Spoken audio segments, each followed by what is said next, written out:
Prepare yourselves for a battle of epic proportions between two titans. Feast upon their voices and revel in their words. This is Dueling Ogres.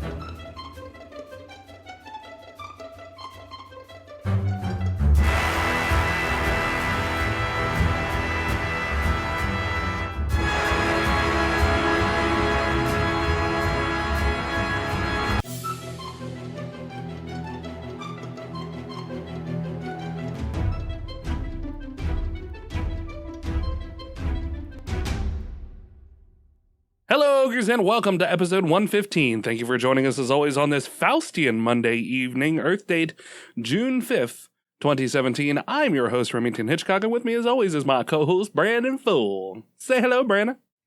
Yes, we've got the most popular podcast in the universe, but at what cost? At what cost? $1.25. That's a pretty terrible Faustian agreement. Yeah, so what you're saying is we gave the devil $1.25 American cents. Yeah. To have the most popular podcast in the universe. Not American. Oh, what kind? Canadian. Oh shit, we're bankrupt. The Canadian loonie is strong. The loony? Is that what they're called? Loonies? I don't know from currencies. I think that's like the slang term for them because they have a loon on them. Oh, it could be. Should I fix my hair? I mean, we're not on video, so you can leave it. It's fine. Okay. I love it. It's really distracting me. Yeah, it's pretty horrible, but you know.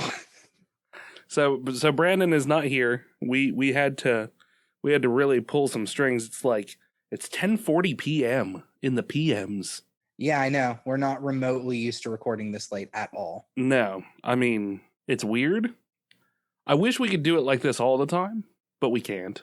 Well, we've talked about this a million times now, but I like actually going to your house. Yes. But this time because you're not. I also don't have the weird thing where when I talk, I can't hear you talk. Yeah, that's true. Which most of the time would really be a benefit. Yeah, because you don't like the sound of my voice and I don't like the sound of yours. Yeah. I don't really like a whole lot about you, period. Uh-huh. But your voice especially. Yeah. Understandably. It's second is your personality. Yeah.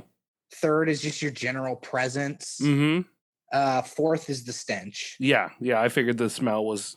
Although I'm surprised that the smell was not a little higher on the list. Yeah, it's still in the top 5. My list is 20 deep. That's fair. I've spent a lot of time making this list. Yeah. It's like the 10 Commandments only double. Yeah, you've had a lot of years to get it down packed, so... This is just the one I've done today. Oh. Since we started recording this. Ah. Yeah. Hmm. The stench actually worked its way through the internet and is leaking out through my headphones into my olfactory ears. Yeah. Well, that's because I knew that you had... Because those are the headphones that I got you for Christmas, which are secretly smell phones.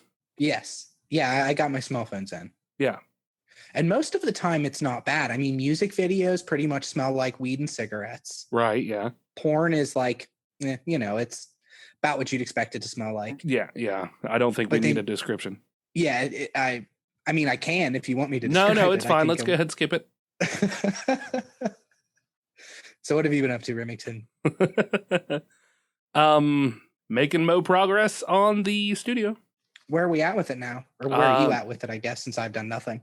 I've got pretty much all of the blankets up and set. I need to start ordering foam. Next on the agenda. I mean, we can do it without foam, right? Not really, because those blankets aren't exactly thick enough to cut the echo down entirely. Is there going to be less echo than the room we record in now, though? No. Why? Because there's all kinds of stuff in this room.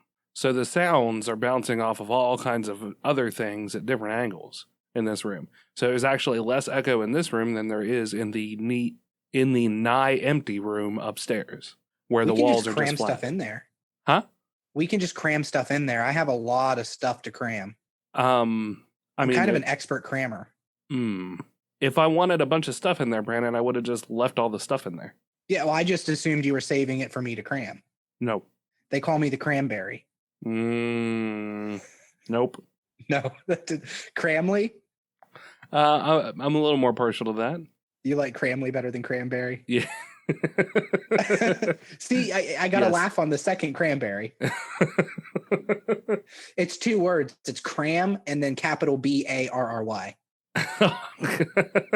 Like a man. So like now I feel like it's just a hyphenated last name. So you are now officially Cramley Cranberry. Yeah, it's my maiden name. Yeah. Was Cranberry. It would be, your maiden name would be Cram, and then you married a Berry. Oh, and I'm progressive. Yes. So I took both our last names. Right. So Cramley Cranberry. Okay. Yeah, apparently we just wrote a whole backstory. That's right. And that's we've got some canon for And ladies me. and gentlemen, that's how you write a backstory for a character. Yeah. And that's why we got hired at Sony. Yeah, that's right. And we are developing a new game. It's called Cramley Cranberry. I feel like we could work on the title, but at the same time, I kind of think it's perfect. Well, it's the Adventures of. Is the Adventures of in the title, or Yes. is it like maybe in parentheses afterwards? No, it's in the title, but it's really small. So what is this game? Because we want the emphasis to be on the cranberry. The game itself is more like you quit talking. I don't. You just let me spin my wheels there. No, you look like you were thinking. I thought you were about to tell me what this game was about. Oh, I was. Yeah. It's very much like a Rayman. Yeah, it's very much like Rayman. Is it just Rayman? Are you just pitching Sony Rayman? Yeah, it's just Rayman with a skin of cranberry. Wet gold, stamp it, love it. That's right. I mean, Rayman did pretty well, so you just take the same boring idea and you slap a new paint on it, and that's how new games are born. I think what we need to do is just take Rayman and just superimpose my face on Rayman's sprite and just do it that way. Well, that's what I did. Oh, and I colored him the color of cranberry. Yeah, well, obviously. Yeah, because so look for that on shelves next spring. Yes. So what have you been up to? A bunch of boring shit. I've been working a lot at NASA. That's why we missed last week. And I'm coming from home. And almost missed this week. Yeah. Because they have you on a tight rocket schedule. Yeah. There's only so much rockets I can cram into the berry. Yeah. But they're really pushing me to cram as much as possible. Yeah. You're the expert crammer at NASA. Yeah, that's my official job title, actually. Oh, wow. Huh. Yeah. I hate to talk about my work, like really give any sort of details, but yeah, I guess I can say that I'm the official cram expert. Yeah. No, I did get my hair cut. Oh, yes. It looks Yep. I think you said I looked like an ugly woman. Yeah. That's in the outtakes. An ugly librarian woman peeking up from behind her book.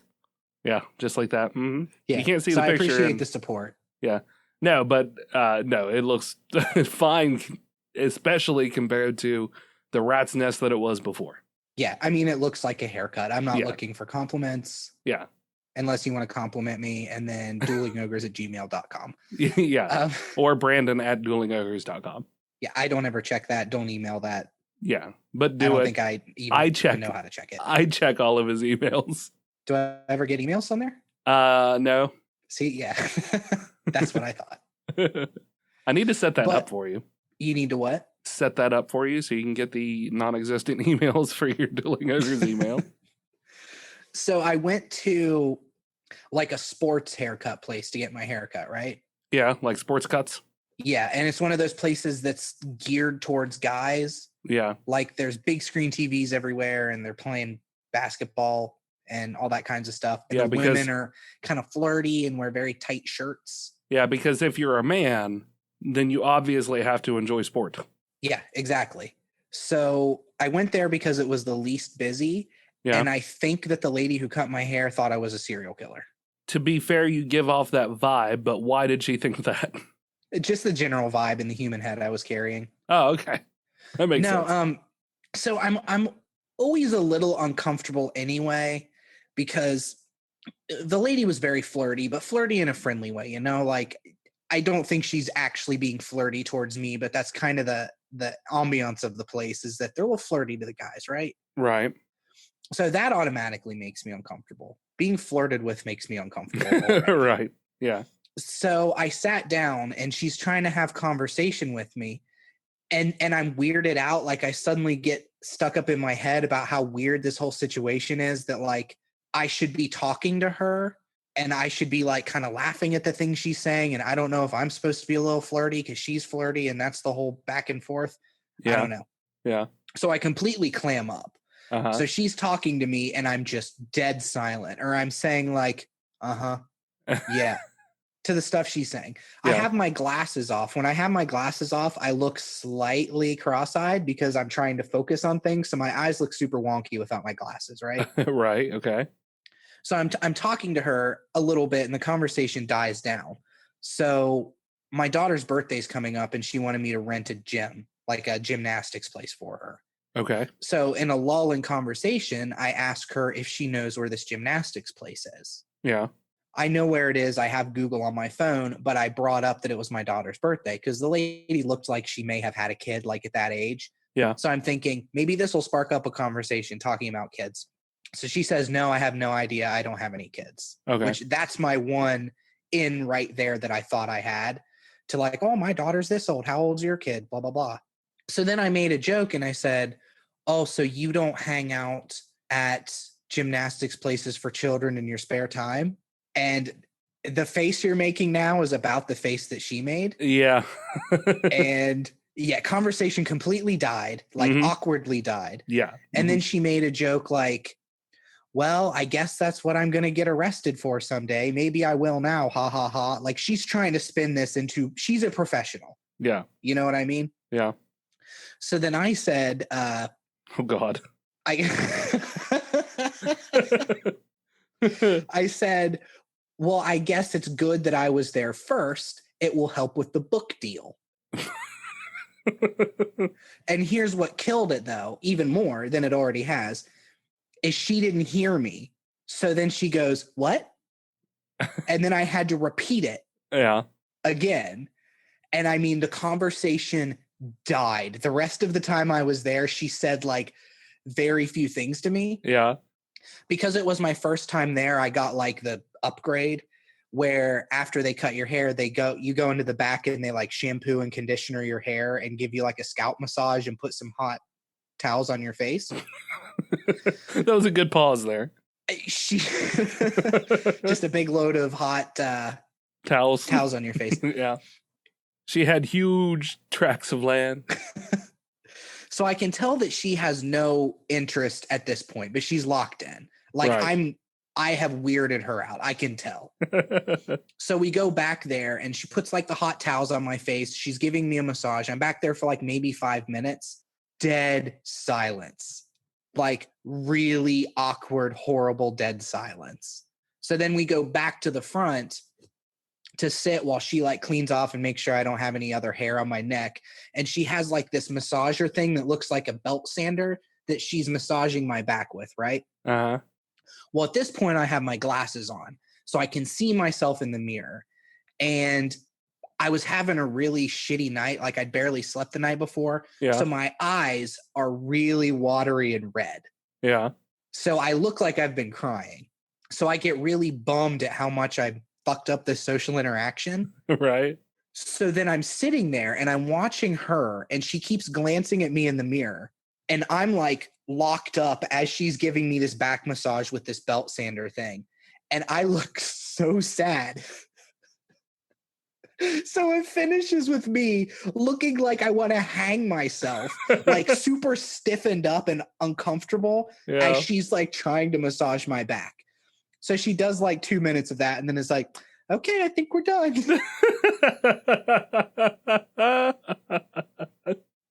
Yeah, so I had one of the worst social interactions I've ever had. And it wasn't her. It was entirely me. That's hilarious. I mean, I was that lady's story for the week with how weird I was. Yeah, yeah.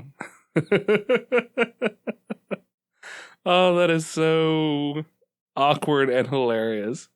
And I came home and I told my girlfriend, and she was like, I started to tell her, and she was like, you know, you always tell me about these awkward interactions you have with people.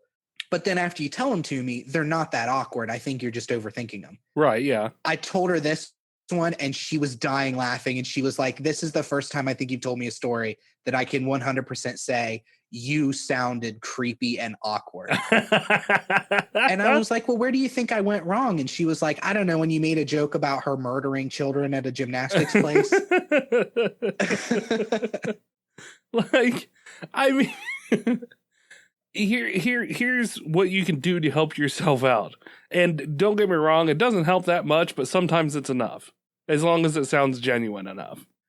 You say something dark like that because you're a dark person. Yeah. But you're just making a joke, and then it falls flat on his face, and then you point out the fact that it fell flat on his face. You just say, well, that joke was a real child killer. That was a real dead baby in the closet. Well, and here's the thing, because I was uncomfortable, I didn't say it like, so you're telling me you don't hang out at places? Like, I didn't say it in a joking way. Yeah. You've seen me around people that I'm uncomfortable with. I get like super monotone. Yeah. So I was like, so you don't hang out at gymnastics places with children? Which makes it even worse. Yeah, I know. I'm fucking Hannibal Lecter. And then the icing on top of this whole thing, right? There's more? Yes. Oh, God. As the silence grows before I go and get my face massaged, I realize how awkward it is. so I can't stop giggling. So I'm just giggling in silence. Like, she's not talking and I'm just giggling and then trying to stifle it.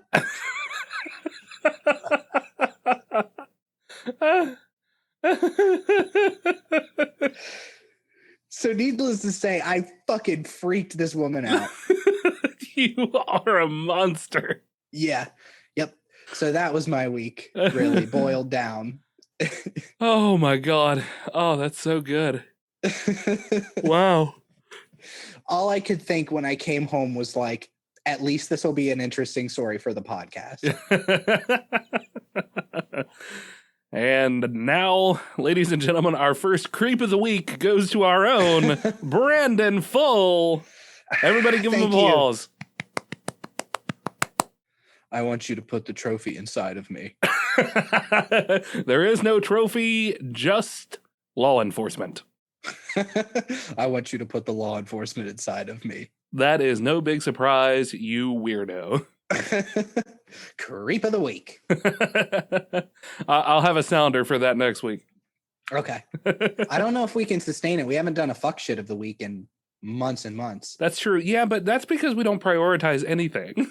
Well, something has to really jump out at us for it to be the fuck shit of the week. The inappropriately named fuck shit of the week, because we've had like 3. Yeah. The fuck shit of the occasional. The fuck shit of the, I don't know.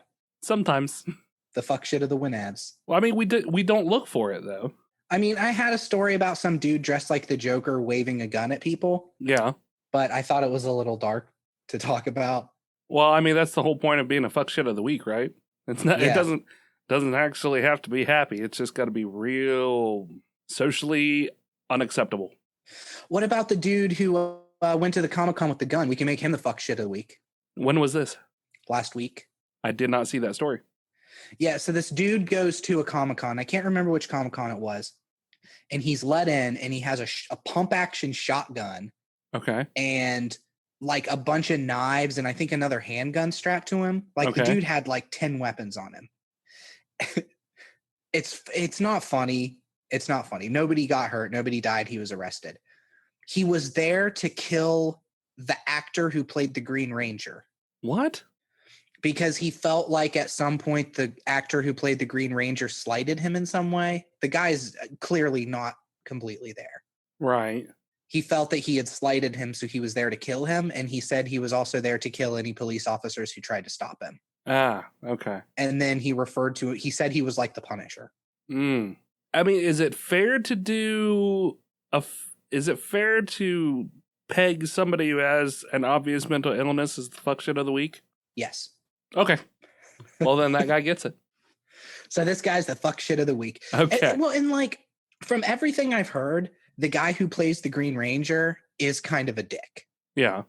Now, I'm not I guess I have to step back and say I'm not justifying going and killing him. Right.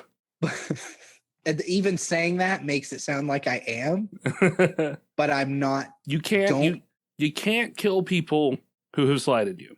Well, and the guy, because they talked to the Green Ranger about it, the guy, I guess I should have looked up his name, but I didn't really care that much. Right. The guy said, like, I don't think I've ever met him before. I don't know who that is. Yeah. That's one of those things. You go to meet somebody at a convention, and that's one thing that you would think that anybody would put in their head. Okay, this person is meeting hundreds and hundreds of people in a weekend or a day or a couple 3 days. They're not going to remember my face. Yeah. They're going to sign my shit. They're going to give me a smile and a handshake. They might say some quip that they'll never remember, and they'll move on with their day because they have a whole lot more assholes to take care of. Yeah, well, and the thing is, too, sometimes they might be kind of shitty to you, you know? Yeah. I like, mean, if they've been sitting there all weekend for 8-10 hours just meeting people and signing things, it's probably exhausting. Yeah, I'm sure.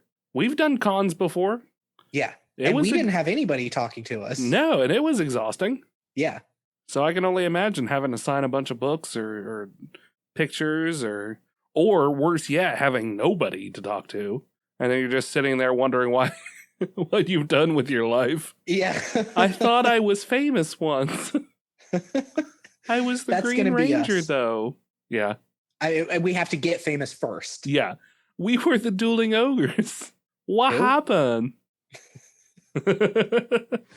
Well, and it's weird how people, I mean, I assume he has a mental disorder. It hasn't come out yet, but if you're strapping yourself to kill the Green Ranger at a Comic-Con, you probably are not completely there, you know? Yeah. I don't get what it is where people who have these mental obsessions to kill celebrities, you know?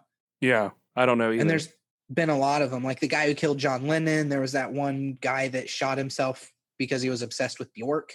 Yeah. The guy who was stalking, what's her name?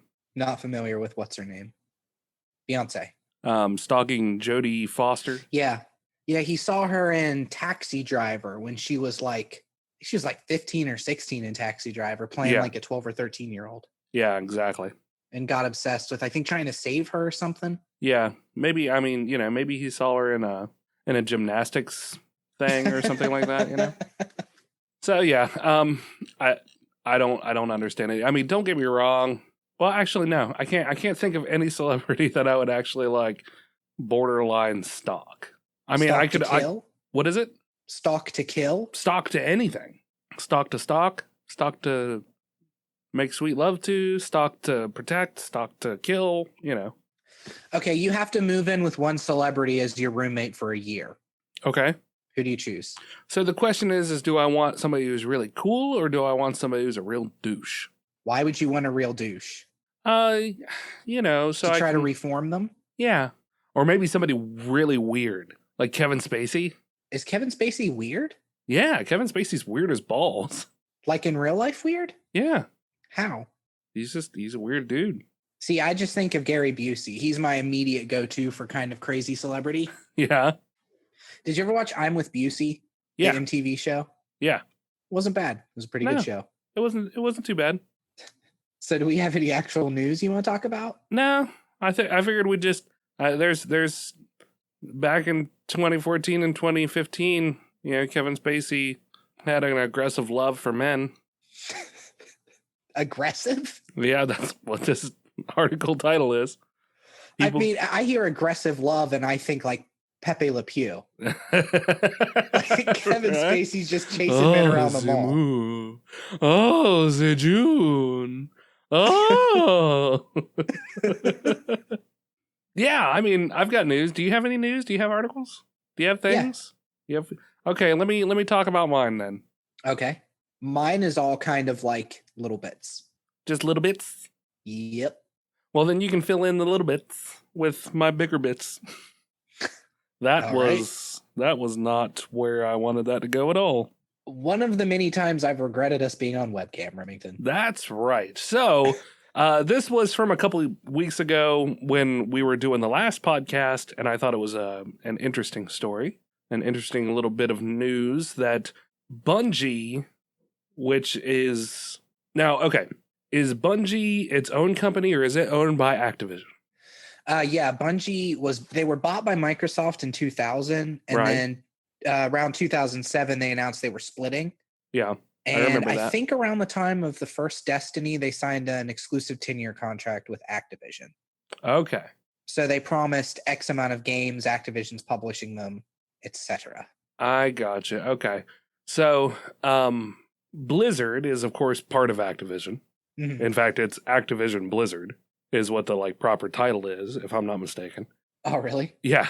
And Blizzard has the Battle.net app, which is kind of, they have all of their games on it. You've got World of Warcraft, Overwatch, Hearthstone, Diablo 3, StarCraft, all represented in this app. And it's kind of a launcher, and it'll also tie your Battle.net tag, your gamer tag.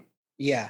It ties that to all of the games, so you can see what everybody else is playing and all of that. And because all of these games are linked to your proper account, then you also have money that you can load onto your Blizzard account to pay for add-ons or this and that and the other, right? Right. So the Blizzard app is going to integrate Destiny 2, a Destiny 2 launcher, into the Battle.net app. Okay, which is kind of a big deal from what I'm reading because the first Destiny was not on PC. Right. So now we'll have... There was a little Q&A. You can search it on blizzard.com in the news archive. Just search Destiny 2 is coming to Battle.net if you want to read the whole details. But I'm going to go through it just a little bit. They put together a quick FAQ. And why are you adding a non-Blizzard game to the platform? Did they just reply money, like 30 money signs? Yes. Yeah. There was just nothing but money signs. We it love was money signs like ASCII art and a middle finger? Yeah. We love Destiny and think Destiny 2 is going to be a great game. Blizzard has an established and successful global internet infrastructure we've used for years to support our own games. Creating a new client for Destiny 2, which is bringing the franchise to PC for the first time, would needlessly extend the development period for the game. So basically what they're saying here is they're going to integrate it into their platform because they have a deal with Bungie, Activision does, so it'll save them development time and be able to further integrate community. Yeah. Does this mean that other games will come to the Blizzard platform too? Right now, they're only trying it with Destiny 2. I'm not going to say that it wouldn't happen in the future, but Blizzard moves very slowly. They always have. They've moved very deliberately. When they put out something that gets criticized, they'll leave it alone until they really go over it with a fine-tooth comb. Yeah, I know you've talked about before that they're not super reactionary on stuff. Right. They want to make sure if there's something wrong, they want to get it right, so they don't just throw a Band-Aid on it most of the time. Yeah. Does this mean I'll be able to use my Blizzard balance to purchase Destiny 2? And the answer to that question was an emphatic yes with an exclamation point. What is your Blizzard balance? Blizzard, that was the money that, if you have money on your Blizzard account. So this isn't money that you can earn in game at all, though? No. You can load it up. You can load it up with gift cards, and there are ways to convert money in the games now. Okay. I remember you talked about like some sort of tokens you can get in World of Warcraft that you can then sell. Yes, right, exactly, and that goes towards your Blizzard balance. Okay. So you can use that to buy Destiny 2 if you have enough saved up. So you could technically grind enough in WoW to buy Destiny 2 now. Yeah, theoretically. That's kind of cool. Yeah. Will Destiny 2 offer the same cross-game social feature that Blizzard titles currently have?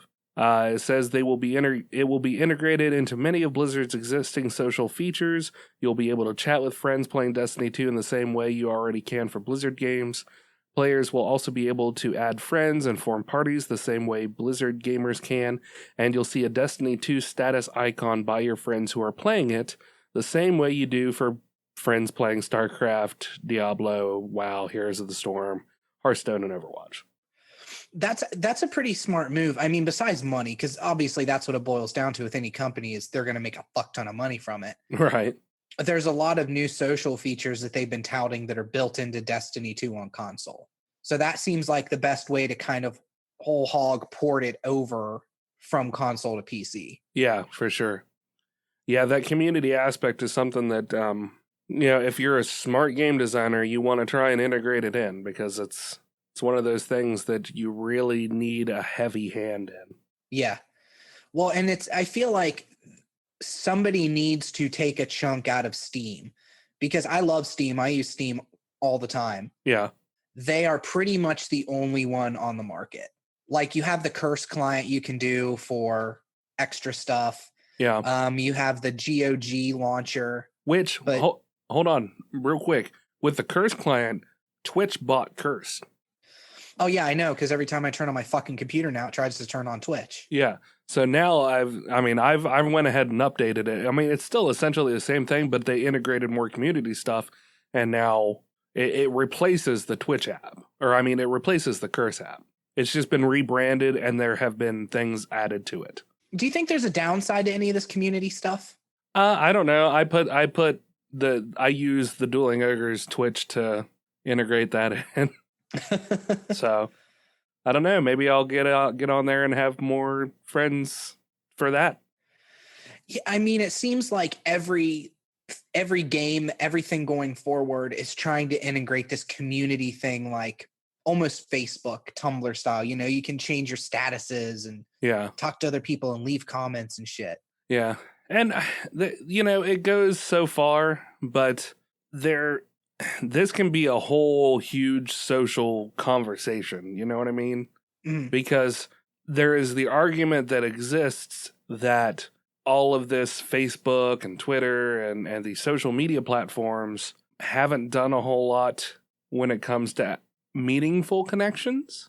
Okay. I think that gaming together has a much higher chance of having a meaningful connection. Yeah. With another human being. But there's still that separation where you're not in the same room. You're not picking up on nonverbal cues, and then you've got the trolls out there creating a toxic environment or just people being shitty to each other.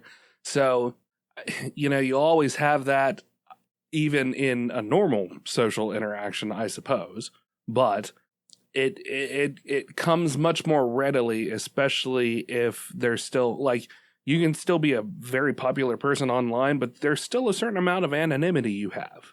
Yeah, but I mean, the fact that they're integrating this stuff so much that you can be on Battle.net and you can be playing Destiny, but you can chat with your friends who are playing World of Warcraft. Yeah. And then you can have the Curse client and suddenly stream to Twitch when you have people watching. Right. It's just it's a lot more connective. Yeah.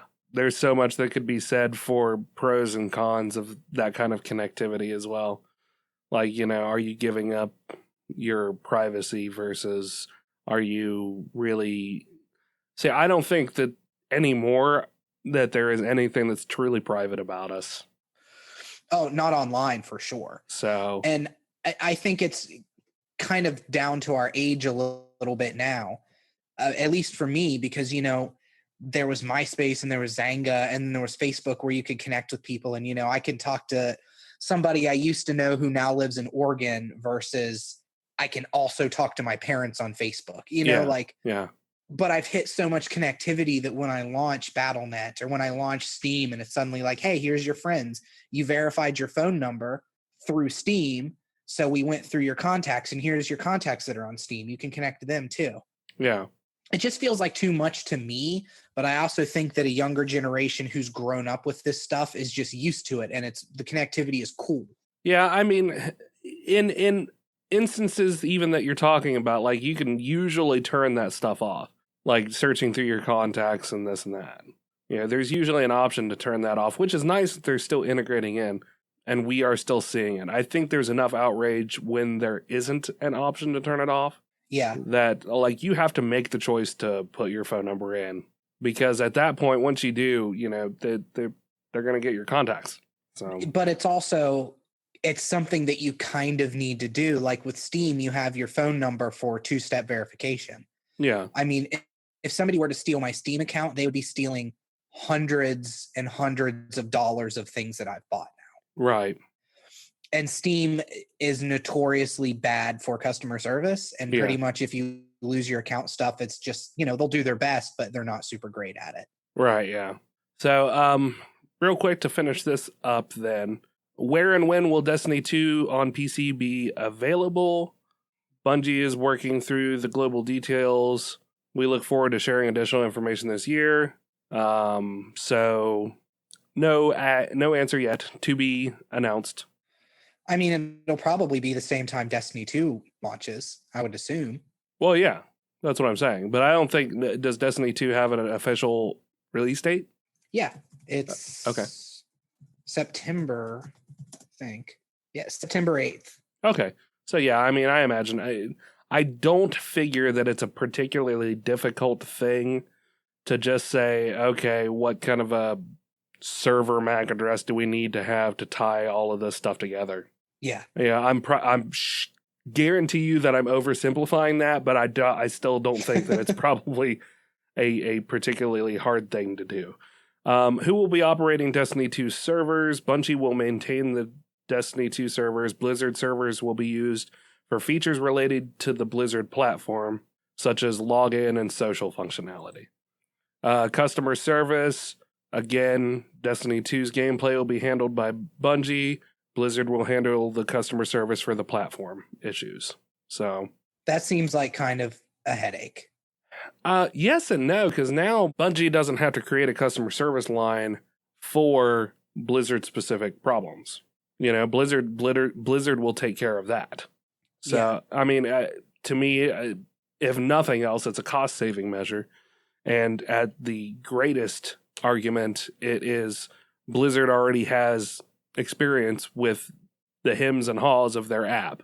They know it better than Bungie does.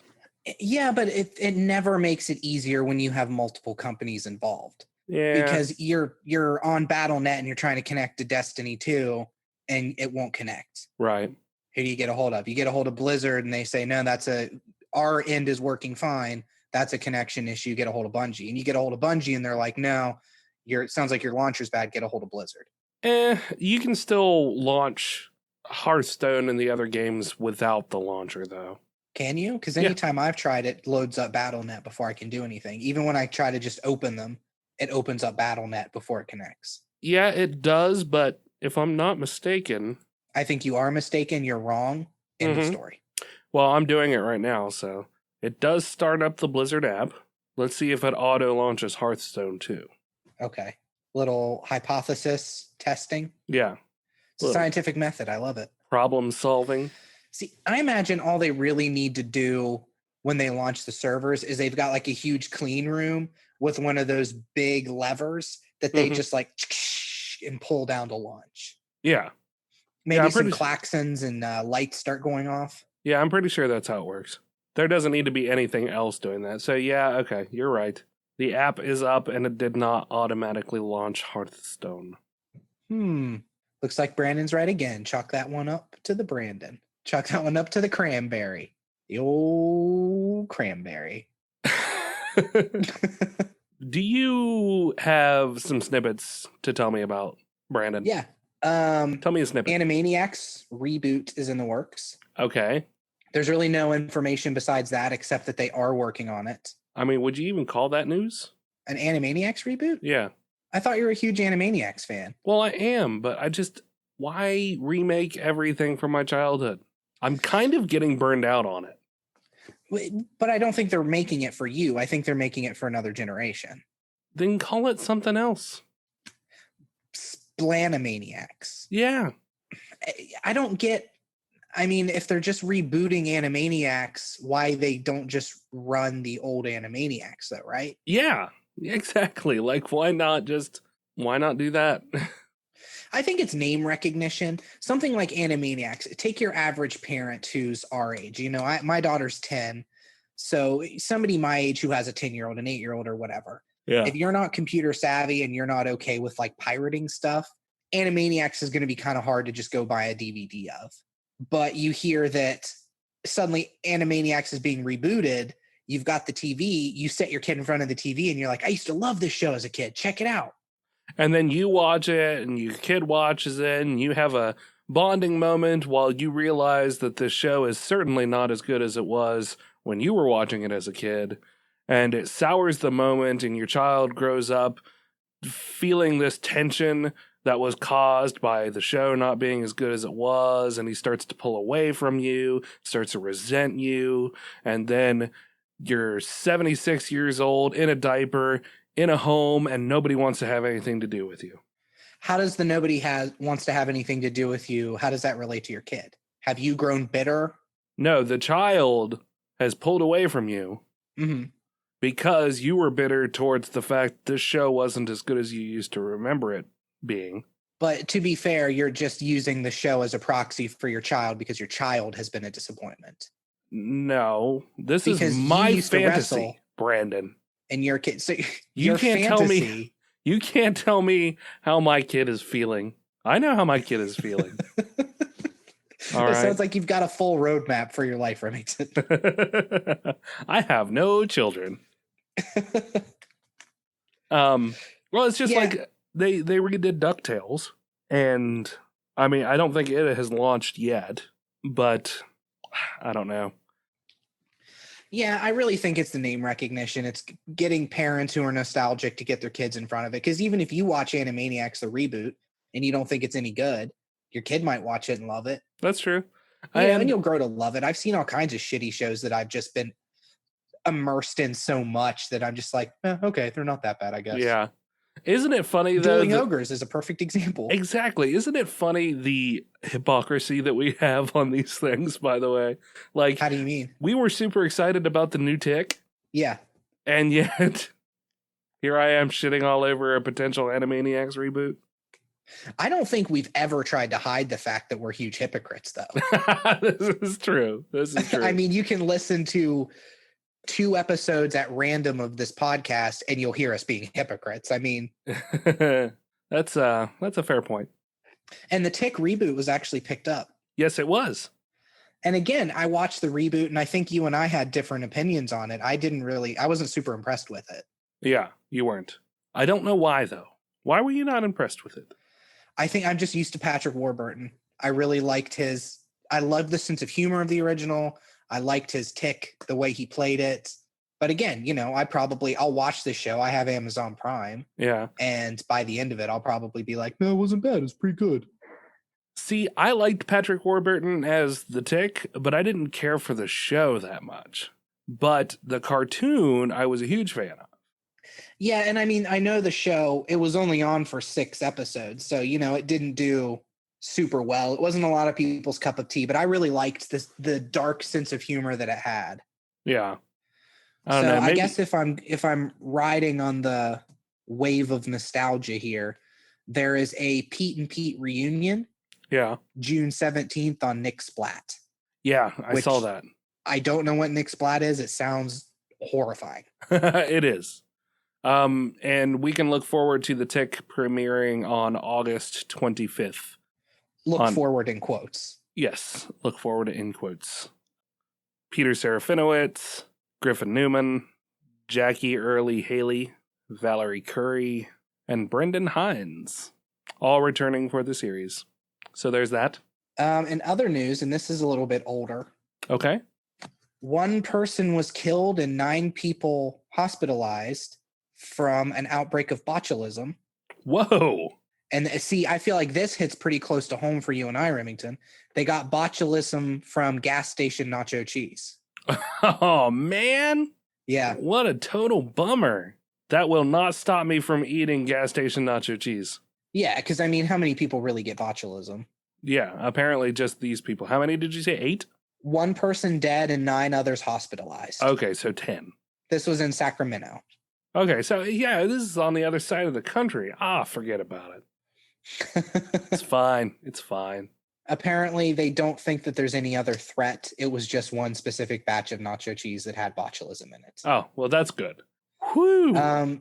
This is from CNN. I'll leave the lady's name out because I feel like we might make a couple jokes about nacho cheese, so I don't want to say the lady's name.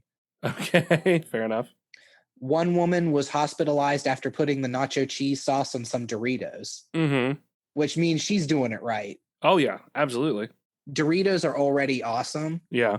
And then you throw nacho cheese on there, and it's a whole new level. If you really want to be fat, get some sour cream for those bitches. Some sour cream? Oh, my God.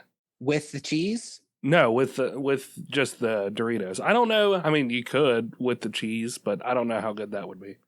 It would basically be a taco, right? Yeah, I guess so. Yeah. I feel like I just opened your eyes a little bit. Maybe. I don't know. I think it might be because the sour cream you want to stay cold. You don't want warm sour cream. Warm sour cream's kind of gross.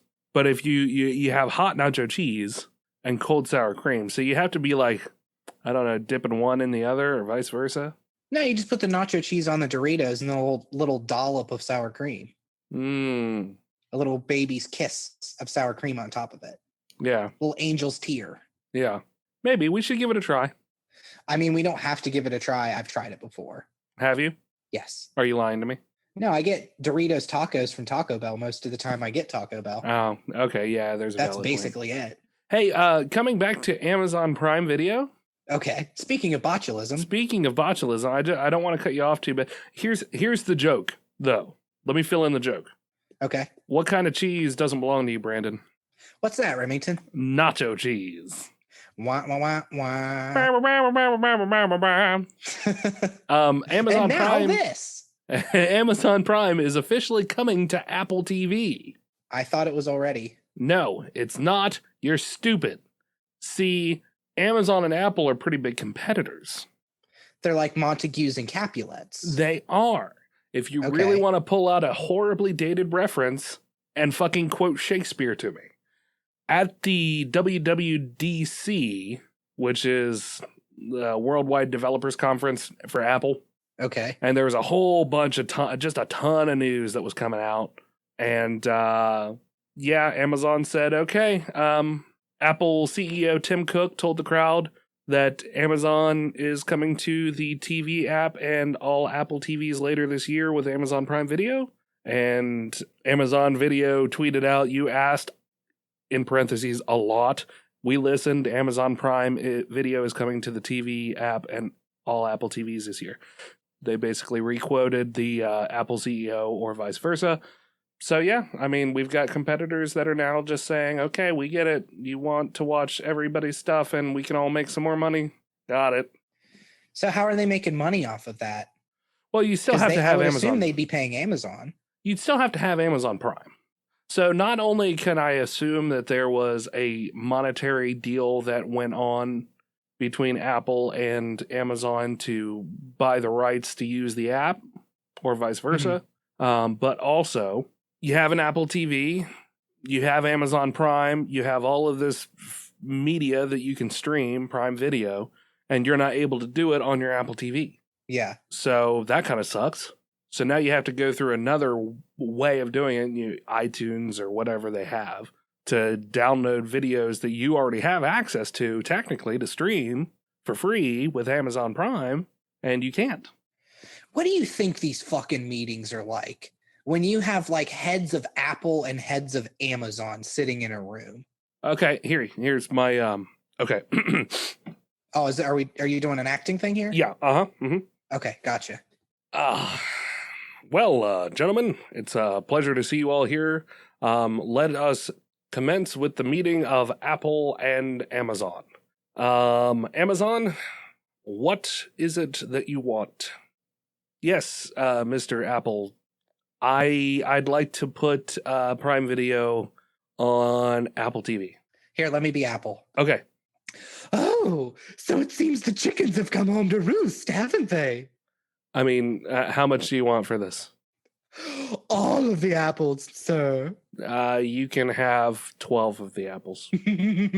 I don't think so. I want all of them. 12. You can't see at this point what he would be doing would be wringing his very thin hands. Yeah. Mm-hmm. And he would also be stroking a raccoon. Because I feel like the head wouldn't own like a cat or a dog. He'd own a really weird animal. Yeah. Okay, 14 apples. Just because of the raccoon. It's a deal. All right. So that's the end of that. And that's how those meetings go, Brandon. That's actually, I guess we should peel back the curtain here. We bugged the room where that meeting went on. Yeah. And that was, and this could get us in a lot of trouble with the NSA. That was actual audio. Yes. Of the meeting. Yeah. I am the Amazon CEO. Representative. I wish. It's a really interesting, not merger, but it's a really interesting give and take there because Amazon has their Fire Stick that they're pushing. Yeah. I sure as shit wouldn't be doing this podcast if I was the Amazon representative. You don't think you would? If you suddenly got offered the job to be the Amazon representative, you'd stop this podcast? Well, I mean, with negotiating skills like that. Okay, what do you want? I only pushed for 2 more apples. I got this shit. Yeah. It's on lock. It's ridiculous. I'm a terrible, terrible person. Terrible negotiator is what I was looking for. Those are the words. You're all of the above, really. Yeah. Thank you. Mm-hmm. So what was the CNN thing that you were talking about? Nacho cheese botulism. Oh, yeah. Did we have anything more on that? I made the nacho cheese joke. Okay, cool. I just thought it hit close to home for us. Yeah, because we like nacho cheese. Specifically gas station nacho cheese. Yeah. Really. Yeah. I'm it's okay so with cheap. They don't even charge you to put it on hot dogs. Right? It's so good. Just get a cup full of it. Take it home with you. I feel like gas stations would be pretty cool with that too. They are. I've done it. Have you really? Uh-huh. They charged me for a coffee. That's just an employee who doesn't give a shit. I got this cup full of cheese. Will you charge me for a coffee? That way I'm paying for something. Yeah, okay. See, perfect negotiating skills. I know. See, I want to give you my money. I just don't want to disclose what's in the cup. Oh, so this was like kind of a backroom deal. It's like, hey, don't ask any questions about what I've put in this cup. Yeah. Uh-huh. And I'll pay $1.39 for a fucking cup of coffee. That's right. What they didn't know is that nacho cheese was filled with diamonds. You're truly standing on the shoulders of giants, Remington. So I found this one on the Nerdist. Apparently there was a person who really wanted to, like, there are a few questions in life that people want to know about, like what's under Mickey Mouse's gloves is what this writer Derek talks about, and what is the deal with Kirby's feet? You know, they've got, it's like these little red ovular things that he just... He's wearing sneakers. Yeah, I mean, that's what we assume, yeah? I mean, it's got little lines on it, so they're sneakers, right? Yeah. So what does Kirby's feet look like? Okay, so somebody is answering the pressing questions. Yes, and somebody drew some pictures. The image made the rounds, and now the concept art of human-footed Kirby have come full circle. There is a modder named Lucky Jero who introduced a barefoot Kirby mod for Super Smash Brothers for the Wii U, and yeah, it's a thing. It's really... I'm looking at the picture of it, and the video is labeled Barefoot Waifu Kirby. Yeah, and I think that's just because like the rest of the mod, like the loading screen is, if you go like 22 seconds in, it's just a bunch of waifus. Oh yeah, I see it. They're all maids. Yeah, they're all just big-breasted anime maids, except for that one who has pointy ears and slightly smaller breasts and looks like she's angry and embarrassed. You're really spending a lot of time. I've got a thing, Brandon. For... Yes. Okay. Mm-hmm. Yeah, we don't need to We'll leave that. Yeah. Mm-hmm. We'll leave that hanging in the air. Hanging indeed. Sounded a little drunk there. Under Mickey's gloves are just black hands. Yeah. It's Steamboat Willie. You see him without gloves. Exactly. See, here's my problem Nerdist correspondent Derek Rossignol. You need to be careful because we are a subsidiary of the Nerdist. Yeah, we're definitely that. He said, shaking his head on the video. Shaking his head no for legal reasons. We know what Mickey Mouse's hands look like, and we know now whose hands do we not know? Dr. Claw. Dr. Claw, that's right. Because is it a robot hand or is he just wearing a sick ass gauntlet? I always assumed robot hand, but sick ass gauntlet is way cooler. Isn't it though? Yeah. That's right. Super cool. Are you going somewhere at this point? He's sitting around in a lair, Dr. Claw, in a comfy chair, petting his cat with a fucking gauntlet. Yeah. I'm allergic to the cat, so I have to wear this suit of armor. Here's what's even crazier. That cat's way more badass because that cat's letting a guy pet him with a gauntlet. Right? And if you look at his hand, it's like plate mail almost, where it has, if it's not a robot hand, if it is a gauntlet, cat hair is getting stuck in that thing with every pet. Oh, sure. It's just pulling the hair, pulling and pulling and pulling and pulling and pulling. And that cat loves it. Yeah. It does not move. I'll get you next time, Gadget. Next time. So are we done? Are we done with what? The podcast? Mm-hmm. Do we have to be, Brandon? We don't have to be. That's all I have as far as stories go. That's all you had? It's like 5 fucking stories. 5 stories? Half of them you just shit on. Oh, Animaniacs, I don't care. Oh, nacho cheese, is that it? That's 2 stories of 5 that you said. So where are these other 3? I had more stories. Time will look back on me fondly for these stories. So the last thing that I had then... I actually do have one more story too. Okay, well, go ahead, Brandon. This is your show too. Microsoft on Xbox has recently released the Game Pass, which is like their version of Netflix, but for games. Okay. So you pay $9.99 a month to have access to, I think right now it's like close to 100 games. Huh, that's cool. So is this available? See, you're fucking yawning at my stories. No wonder I don't bring more stories. I have been tired since like 8 o'clock. I'm not yawning because of you, asshole. I'm just not bringing any more stories. If this is the kind of respect I get for this fucking gold that I bring, I sifted. I sat at the mouth of the information river and I sifted through all of the shit pouring through my cheesecloth until I found these stories, these nuggets of stories. And now you're just pretending to be dead on webcam, and I feel like you're really just adding insult to injury. I can see you peeking at me. I know you're not dead. So what was this called again? It's called Game Pass. Okay. Just forget it. What's your story? So is this Game Pass so is this for Xbox, right? You said? Yeah. Is this like backward like is it tied to the account? Like can you get older games like that would work on the 360 or? Yeah, it's got backwards compatible games with it too. Okay, that's cool. It's mostly backwards compatible games at this point and like very early generation Xbox games. Okay. Because what are we at now? Like Xbox V2.681.4? Yes. It's still just the Xbox One, right? Yeah, there's the Xbox One S. Uh-huh. Is the newest one. And then there's the Scorpio that's supposed to come out sometime this year, I think. Okay. Which is like their Xbox 1.5. It's like the next step up without being an entirely new system. Like, what's the point? The processing power. It does native 4K on everything. Uh-huh. They released the specs for it. Skylake. It's almost double what the Xbox One is as far as like RAM and graphics. Is Skylake even a Skylake processor even still the bee's knees? Is that what it is? I have no idea. I don't know. I'm so unversed in my computer stuff anymore. Yeah, I've never really followed or cared about like the newest processors and graphics cards and stuff. Yeah. Well, still, I mean, the ability to just download and play. So, like, is it unlimited access for a certain amount of time, or is it just as long as you play, and just up to 100 unlimited access games? as long as you're paying for it. Okay. And then when you're done, you can just delete the game off of the system and never have to play it again? Yeah. And get a new game?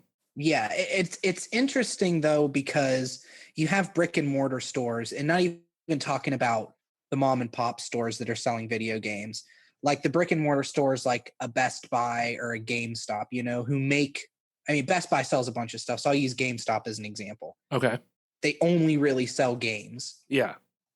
And then you have people are getting progressively more digital with their stuff because, you know, you get a game on a midnight release, you can either wait in line or get it the next morning, or if you buy digital, it downloads, you can pre-download it, and then once it hits midnight, boom, that game is fucking ready to play. Right. So this Game Pass potentially could really cut into the market as far as going and buying physical discs. Yeah. So I don't know if it's good for gaming or not.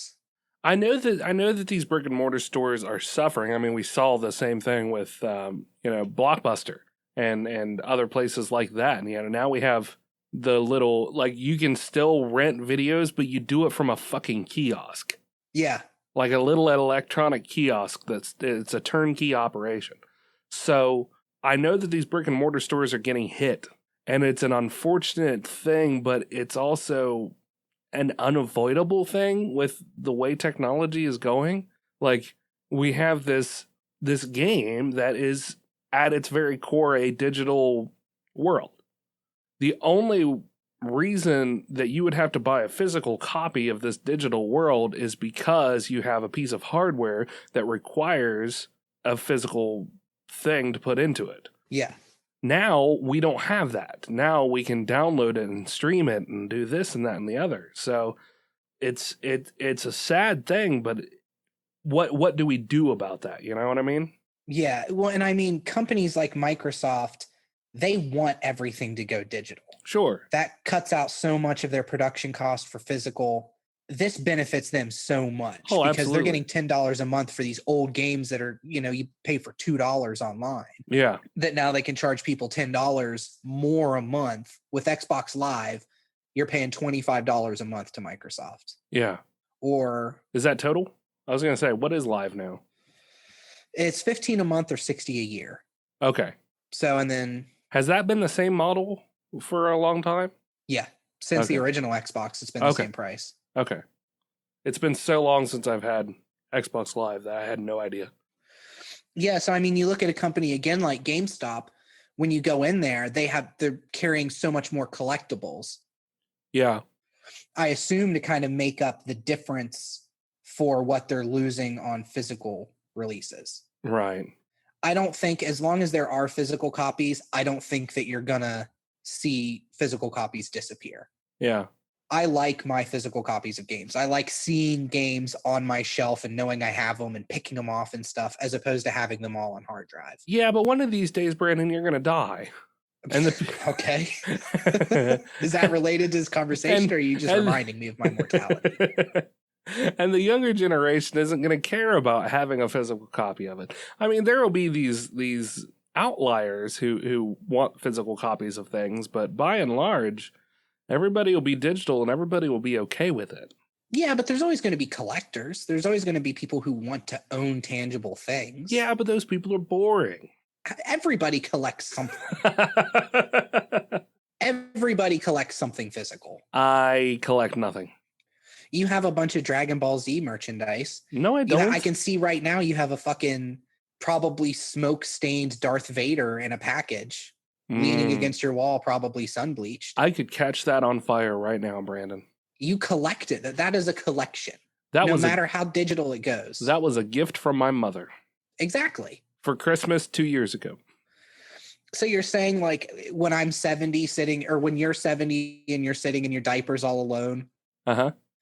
And you want to connect with your kid who stopped talking to you since you laughed at Animaniacs. Right. You send them a physical copy of something. You want them to keep it? No.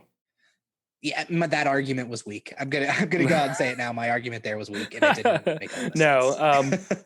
I agree with you. I think it's, like I said, it's an unfortunate truth, though, that everything's going digital. And yeah, there are still going to be the people who want a physical copy of something, like you, like me. Even kids down the way, they're going to want a physical copy. But the problem is that a lot of these games now have some sort of connectivity that you have to have internet for. And even standalone games that you don't need this connectivity for, you can get a physical copy, or you can download it from Steam or download it from somewhere else, you know? Yeah. So the connectivity is still there.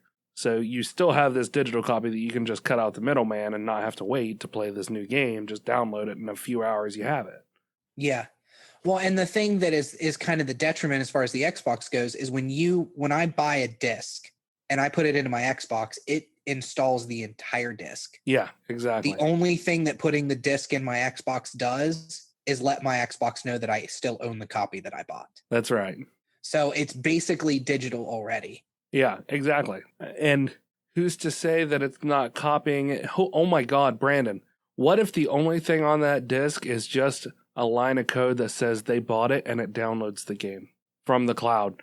So now they're selling you a $60 piece of plastic that has one snippet of code that says, okay, it's okay for them to download this game. They paid for it.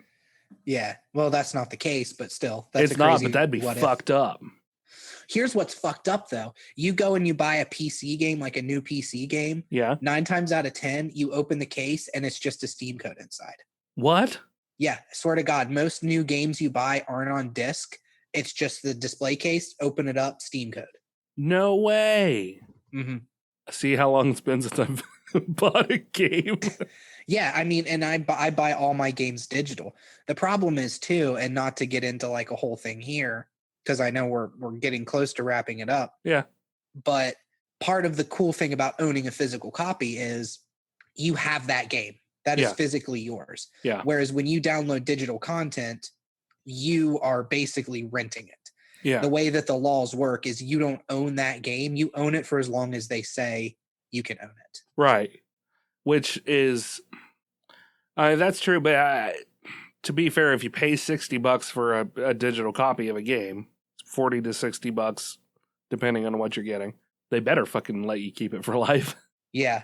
But, but there are times where you can't. I can't remember what country it was in, but there was some company and there was a game. I mean, I'm speaking in super vague terms because I don't remember. Yeah. But there was a country that had a tariff or had some sort of issue with another country that had published this game, and it was a big game. So people just one day when they loaded up their computers didn't have access to this game they paid anymore because these two countries were kind of at like war as far as pricing goes. Gotcha. And there was a huge uproar about it, and they were just like, read the fine print. Yeah. Read the licensing agreement. You don't actually own this. Yeah. Yeah, and that is pretty messed up. But to that end, I mean, that's kind of what I like about the Xbox. What'd you call it again? I'm sorry. Game Pass? The Game Pass. At least you're not paying all that much for access to hundreds of games. Yeah, and I think the Game Pass is a cool idea. And that's a whole conversation we could have that I could talk about for a long time, is the argument of digital and how I think it's kind of fucked up that you don't own something if you buy it digitally. Yeah. Because a lot of these companies, you can't technically say this. It's just never been challenged in court. Yeah. To say, hey, you can't sell us something that we don't own. Yeah. Like the licensing agreement isn't technically legal. Yeah, it's like a leasing agreement almost. Yeah. So I have another story from a couple weeks back that I kind of wanted to talk about, and I started to, and then we ended up talking about something completely different. It was my little science story. What was the one that we talked about, Brandon? I ended up going off on explaining. Oh, it was the leaking seed vault. Oh yeah. Yes. And the clickbaitness of the title. Yeah, exactly. So I gave you a choice talking about the Kickstar and how it was starting to blink again, or the seed vault, and you were like, well, let's talk about the star. And I was like, do you know anything about the seed vault? And you were like, no, I hadn't heard anything. And then I went into that story instead because I love to disappoint you. Yeah, you just waved your hand after asking me my opinion. That's right. So a couple weeks ago, May 19th, roundabout there, the Kickstar, which is actually called Tabby's Star, it's specifically called KIC 8462852. Catchy, okay. Yeah. So they called it Tabby's Star, or BOYAJIANS star. I think those are the two people that actually found it. It's the weird star that, people potentially thought, because it was blinking in such a peculiar fashion, like they trained telescopes onto it, and it darkened this considerable amount that made people think that maybe there was a Dyson sphere around it. Yeah, I remember this. Or some other alien structure that was causing this very odd blinking. And what it is usually if a star is blinking, if it's dimming and then coming back, in space, things tend to revolve around a sun, celestial bodies revolve around another star. Just like in our solar system. If you were to look at our solar system from far away, you'd see our star blinking as the planets went by. The problem with this star is that the blinking was not consistent.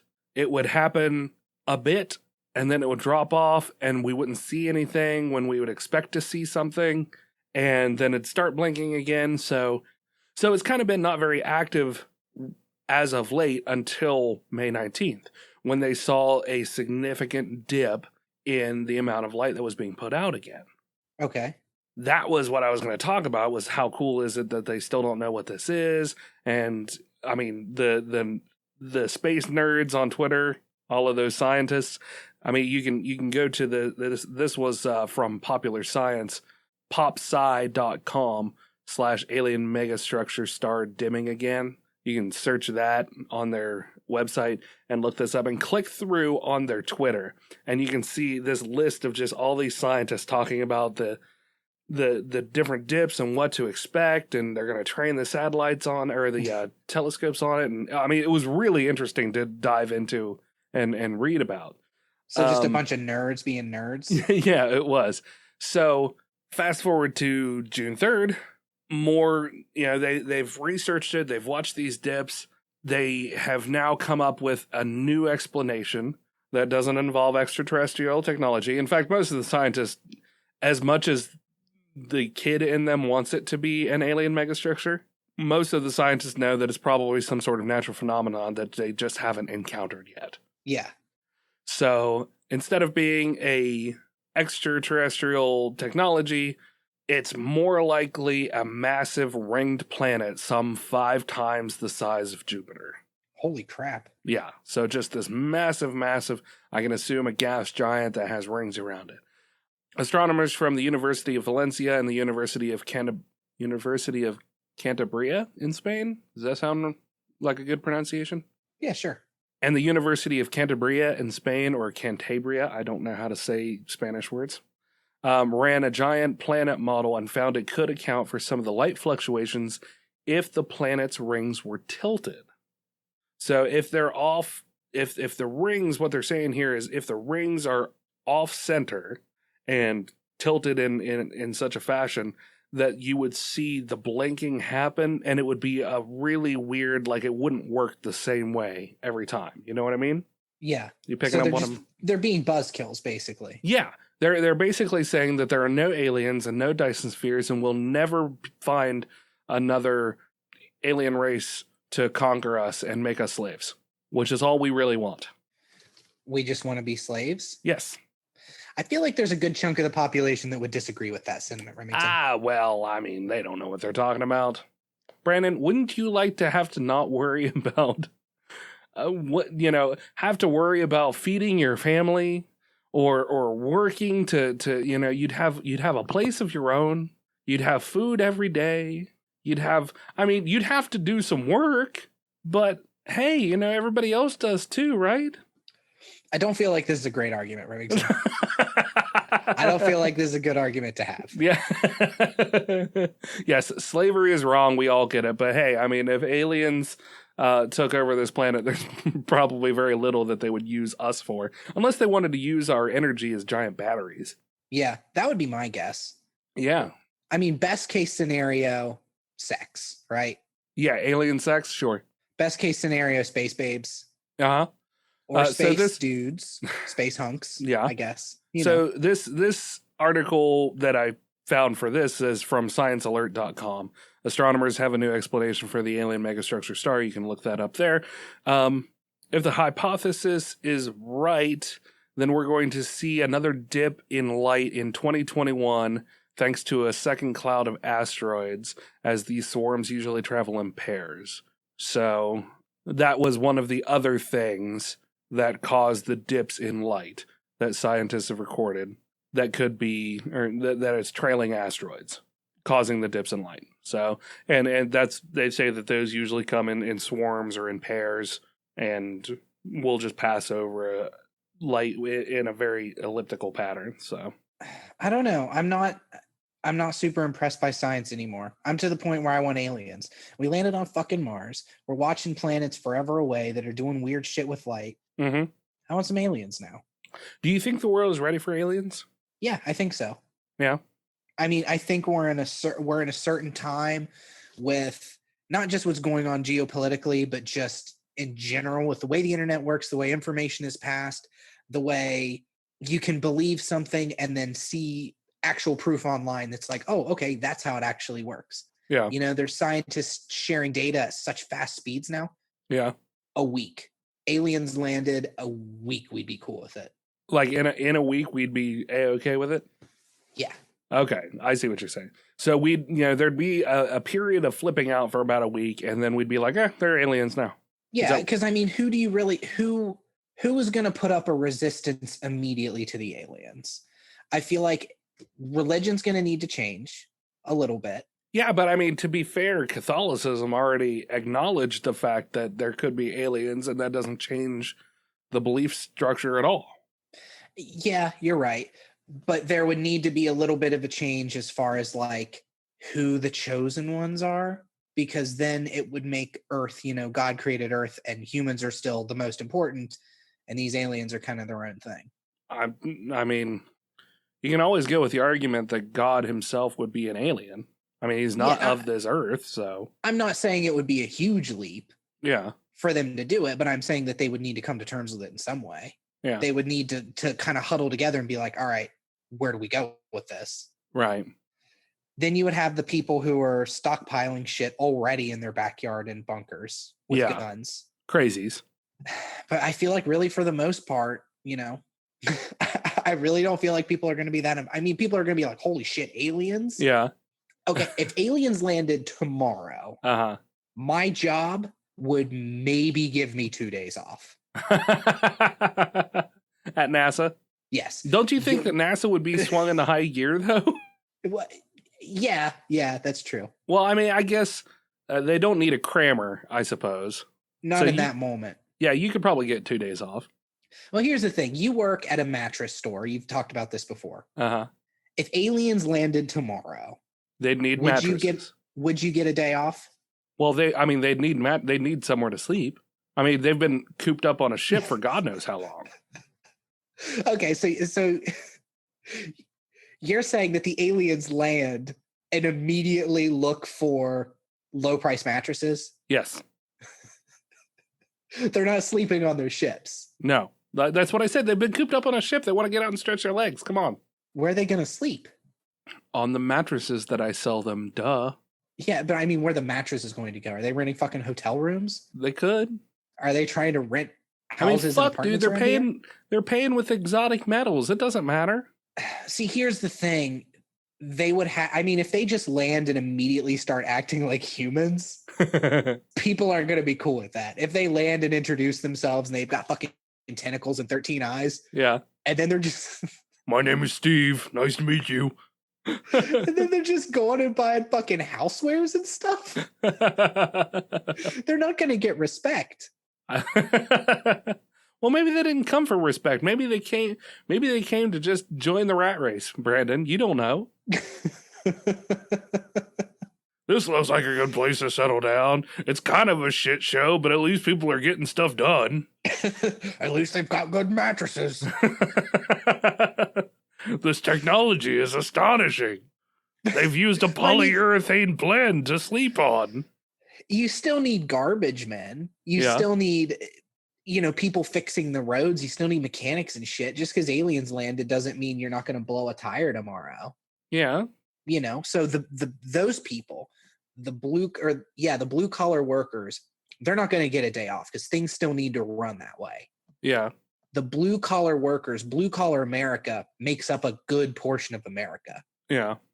You get them continuing to go to their jobs out of necessity, it's not going to be a fucking big deal. I can't speak for the rest of the world. Who knows? But if aliens are going to land, let's be realistic. They're going to land in America. Yeah.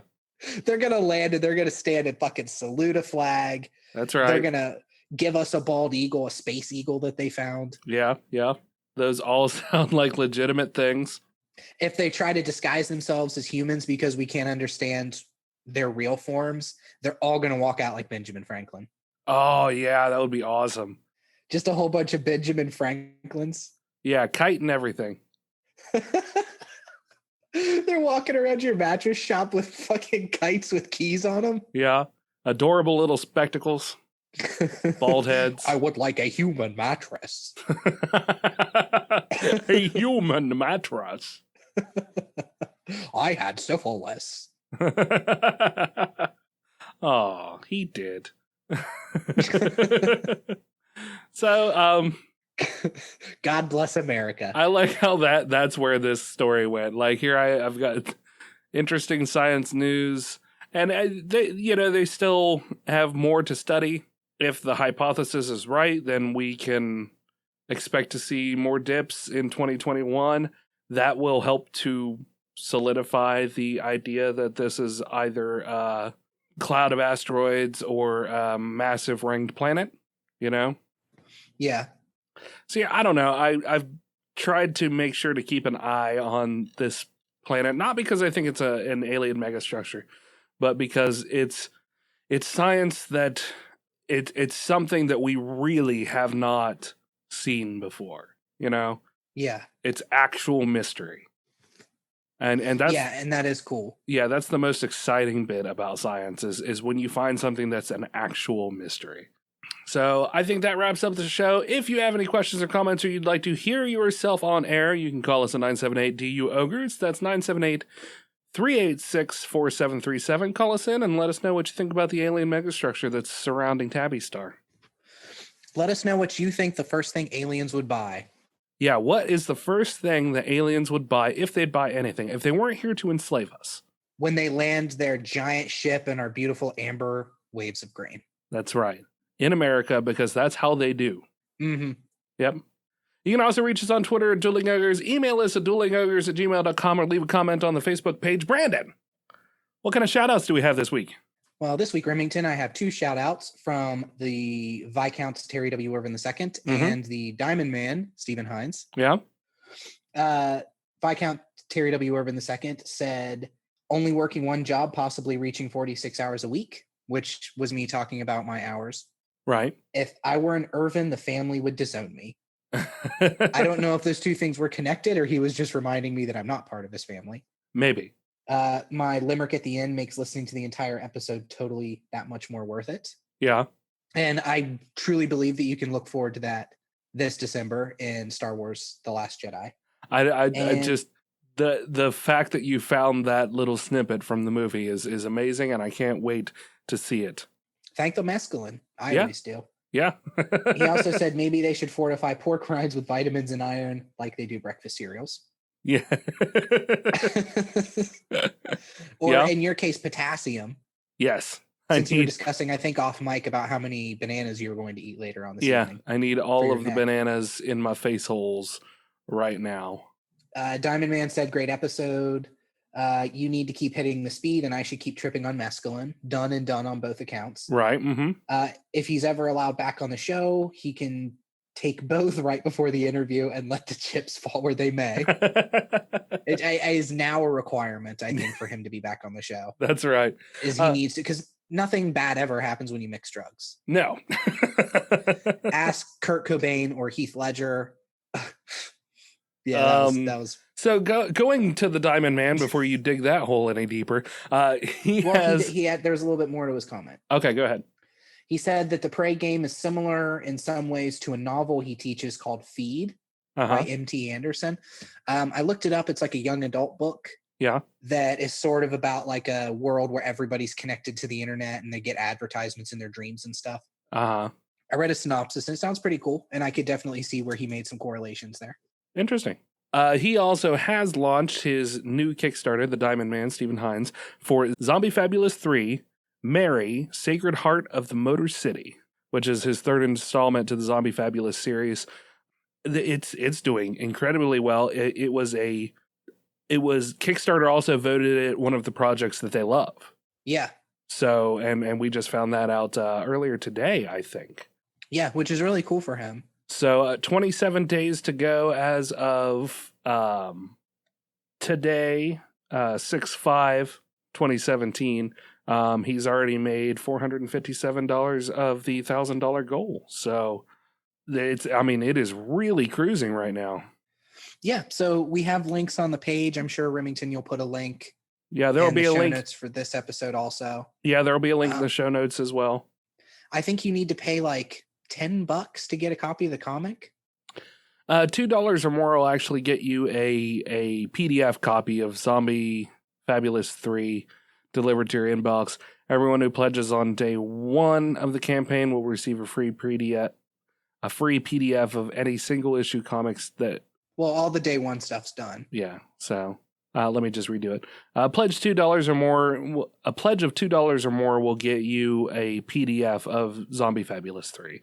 So you can get a digital copy. Going back to the digital copies. Son of a bitch. I really don't mind reading comics in a digital format. It still bugs me. I mean, I do, and I've gotten more used to it, but I like having a physical copy in front of me. Yeah. The only thing that I don't like about a digital copy of a comic is if you can't zoom in on stuff. That's always a pain in the butt. But I mean, that's basically a non-issue anymore, I think. Yeah, most comic book readers will do that now, or even programmed to just skip from panel to panel on one page. Yeah, exactly. Pledge $6 or more will deliver PDF issues of 1, 2, and 3, so you can get the full series. Yeah, I pledged the $15 amount, which gets you a artist card picture. So it's like the size of a playing card, drawn by the artist with a picture of you as a zombie drag queen. Because I think we should go, the story is drag queen zombies. Right, exactly. And the artist is Aaron Lindemann. And you can actually go over and see their video. It's Stephen Hines and Aaron dressed up like zombies with subtitles down at the bottom as they grunt their way through their Kickstarter video. It's very, very amusing. Yeah, it's a good video. So if you like the show, go over there, toss him a couple bucks, support him. That's right. He's Absolutely. a friend of the show, so do it. Do it because we said so. We can see how well that's worked for people calling us and stuff. Yeah, I know. Although, to be fair, the person who has called us the most is Diamond Man Stephen Hines. So yeah, and so his alter egos. Little back scratching party. That's right. We scratch each other's backs or brains. Also, at the higher levels, you can actually get a Zombie Fabulous shirt, which is pretty cool. And I don't want to toot my own horn, but I told him the company that we use to do our shirts, which is represent.com. So you can either go over to represent.com or click on the bazaar on our website. And I'm pretty sure at the highest tier, he will fly to wherever you are in the world and cook you dinner. Pretty sure that's not one. That's not one. Okay, I'm sorry. Yes. You're making up. Although, I mean, he might, Steven's a pretty cool guy.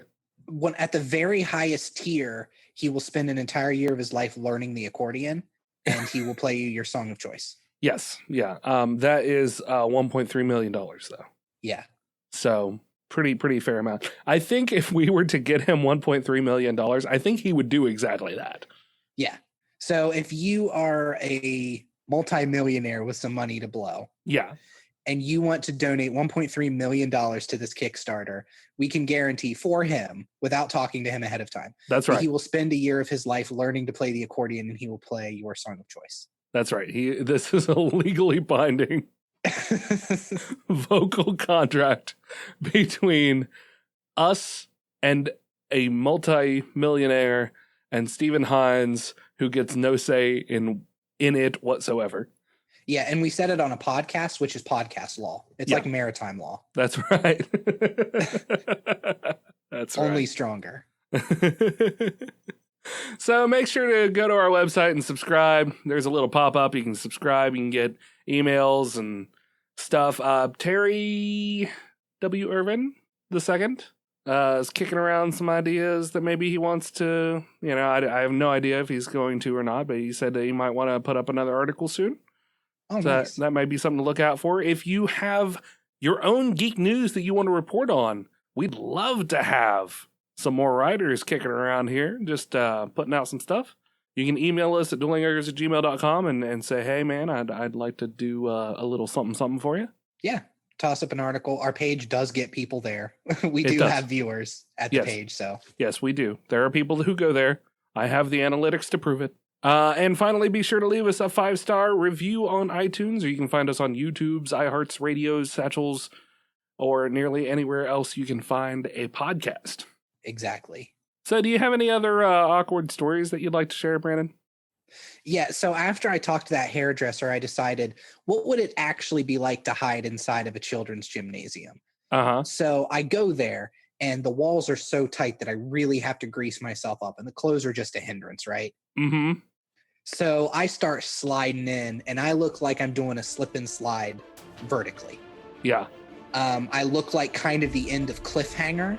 Uh-huh. I've never seen it, but I assume he's nude, sliding through lockers. Maybe I should stop you right there. So until next week, Ogres, keep your clubs blunt. And your body buttered. Good night.